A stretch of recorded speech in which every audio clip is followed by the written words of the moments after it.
So hey guys, কেমন আছো সবাই? ইট ইজ অনিন্দিতার আরও একটি নতুন ভিডিওতে তোমাদের সবাইকে স্বাগতম। তো আজকে আমি নিয়ে চলে এসেছি একটা এমন রেসিপি, যারা কম বেশি বিভিন্ন ধরনের ভর্তা বা বাটা খেতে পছন্দ করো, বিশেষ করে তাদের কাছে তো এটা খুবই ভালো লাগবে। আর যারা এমনি খাও না তারাও এটা একবার ট্রাই করতে পারো, বলতে পারি সবারই ভালো লাগবে। কেবলমাত্র এই পদটি এই রেসিপিটি থাকলেই গরম ভাত দিয়ে প্রায় অনেকখানি ভাত খাওয়া হয়ে যায়। এটা কিন্তু একটা খুব লোভনীয় রেসিপি, আমার কাছে তো এটা থাকলে আর কোনো কিছুই লাগে না। তো আজকের এই রেসিপিটি বানানোর জন্য মূল উপকরণ যেটি লাগবে সেটি আনতেই ফার্স্টে চলে এসেছি। হ্যাঁ, তা বলে ভেবো না এটা শিউলি ফুলের পাতা। আমাদের লাগবে হচ্ছে লাউ পাতা। আর এখানে দেখতে পাচ্ছ আমাদের পুকুর পাড়ে কত সুন্দর লাউ পাতা, লাউ শাকের গাছ হয়েছে। তো এখান দিয়ে বেশ কয়েকটা ফ্রেশ দেখে লাউ পাতা তুলে নেব। তো দেখতেই পাচ্ছ এখানে আমি লাউ পাতা তুলে নিয়ে চলে এসেছি, ছোট দেখে যে লাউ পাতাগুলো সেগুলোই বেছে বেছে তুলে নিয়েছি। দেন এগুলোকে হচ্ছে টুকরো টুকরো করে কেটে নিয়েছি একটু ছোট ছোট করে। তারপর ইটগুলোকে খুব ভালো করে জল দিয়ে ধুয়ে নিতে হবে। তারপর হচ্ছে গিয়ে এটাকে পেস্ট করতে হবে। আর এই লাউ পাতাটা পেস্ট করার সময় এর মধ্যে ঝাল কাঁচা লঙ্কা দিয়ে দেব, আর তার সাথে কয়েকটা রসুনের কোয়াও দিয়ে দেব।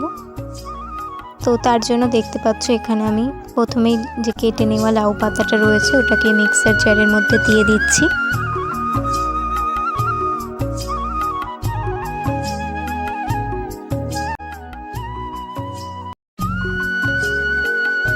তারপর হচ্ছে কাঁচা লঙ্কা আর রসুনের কোয়াটাও দিয়ে দেব, দিয়ে খুব ভালো করে এটাকে হচ্ছে পেস্ট করে নিতে হবে। তো দেখতে পাচ্ছ আমার এখানে যে লাউ পাতাটা পেস্ট করে নেওয়া হয়ে গেছে, আর খুব সুন্দর পেস্ট হয়েছে, বেশ একটা ঝাঁঝালো গন্ধ বেরোচ্ছিল অলরেডি এটা দিয়ে। তারপর কড়াইতে সর্ষের তেল গরম করে নিচ্ছি অলরেডি, এটার আগে রান্না হচ্ছিল তো সেই জন্য একটু তেল ছিল, দেন আমি আর একটু দিয়ে দিলাম।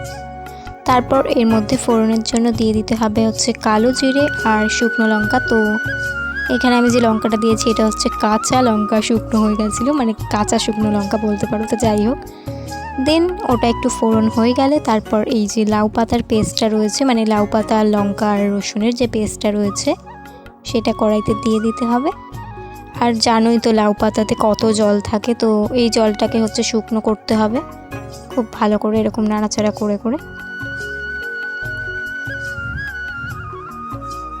এরপর বেশ কিছুটা টেনে গেছিলো জলটা। তারপর আমি এর মধ্যে দিয়ে দিচ্ছি পরিমাণ মতো নুন, আর তারপর দিয়ে দেব পরিমাণ মতো বেশ কিছুটা হলুদ গুঁড়ো। আর বেশ কয়েক মাস ধরে আমার ভিডিও আসছে না চ্যানেলে, তো তোমরা সবাই চ্যানেলটিকে সাবস্ক্রাইব করে একটু পাশে থাকো, তাহলে আবার নতুন নতুন ভিডিও দেখতে পাবে আশা করছি। আর এবার দিয়ে আমি ভাবছি রেগুলার ব্লগ আপডেট করব। তো যাই হোক, দেখতে পাচ্ছ লাউ পাতা থেকে এখানে জল বেশ খানিকটা টেনে গেছে। আর এরপর এই রান্নাটার আর কোনো বেশি কিছুই করতে লাগবে না। এবার হচ্ছে এটাকে নাড়াচাড়া করে আর ঢাকনা দিয়ে দিয়ে হচ্ছে গিয়ে জলটা বেশ শুকনো শুকনো করতে হবে। এটা ড্রাই হয়ে গেলেই আমাদের রেসিপি অলমোস্ট কমপ্লিট।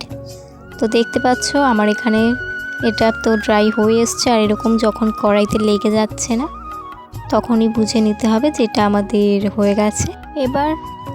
এবার এটাকে নামিয়ে ওপর থেকে কাঁচা রসুন, লঙ্কা আর একটুখানি সর্ষের তেল ছড়িয়ে পরিবেশন করে দিলে রেডি হয়ে যাবে আমাদের আজকের রেসিপি লাউ পাতার ভর্তা। দেন বসে গেছিলাম খেতে। আর কি বলবো গাইস, গরম ভাতে এটা তো খেতে জাস্ট অসাধারণ লাগছিল। তো তোমরা অবশ্যই ট্রাই করো। আর আজকের রেসিপিটা কেমন লাগলো সেটা তো অবশ্যই জানিও। আর তার সাথে সাথে তোমরা কি আরও নতুন নতুন ভিডিও দেখতে চাইছো রেসিপি, সেটাও কমেন্ট করে জানাতে পারো। তো আজকে ভিডিওটা এতটাই, সবাইকে বাই।